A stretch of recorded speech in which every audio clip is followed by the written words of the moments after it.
Hey, how are you folks? Jason Horowitz. Glad to be with you here on CBSSports.com. NBA free agency started at the beginning of July.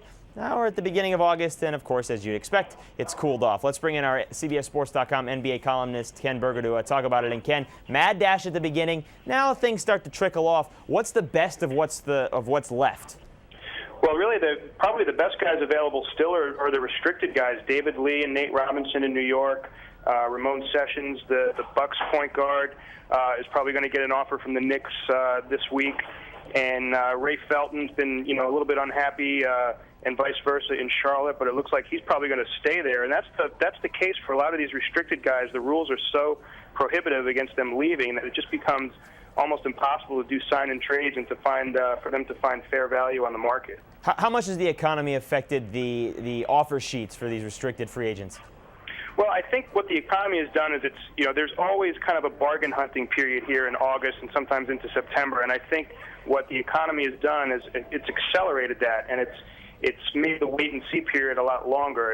And what I'm hearing is that a lot of teams are hoping that some of their rivals will be forced into a situation much like Marcus Camby about a year ago when he was basically just given away in a trade and basically just a straight salary dump. And I think rather than go out and spend money on free agents, I think teams are kind of waiting it out to see if something like that transpires. Ken, one big name I want to ask you about who's still out there at the end of his career but probably going to get a team. We just want to know, where is that? That's Allen Iverson. What are you hearing? Well, Iverson has been flirting with the Grizzlies and the Clippers, and both of those teams, really it doesn't make any sense tactically or from a basketball standpoint because neither one of them is going anywhere. You would think that a team would want Iverson if they were close to, making a playoff run, and neither one of those teams is really there yet. And so the motivation there is really just to sell tickets, and Iverson's been a huge draw throughout his career. It'd be a huge mistake for either one of those teams to give him even a one-year deal at the mid-level for about $6 million if all they're doing is trying to sell tickets. Ken, what about Stephon Marbury? You think any team is going to give him a run this year?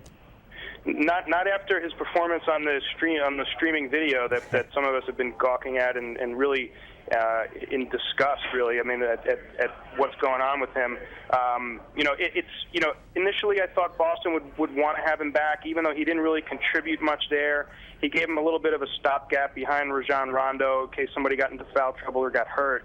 But he's going to be. I think he's going to be standing around waiting for the bus, and I'm not sure if the bus is going to come this time. Well, he did say he wouldn't mind playing in Italy. Ken Berger, thank you very much, sir. We'll see if that European bus does come for Stephon Marbury. We'll talk to you soon. All right, man. Thanks. All right, folks. For more from Ken, be sure to read everything he's got this week, including stuff on the collective bargaining agreement. They're going to start talking this week. For Ken Berger, I'm Jason Horowitz. Take care, folks.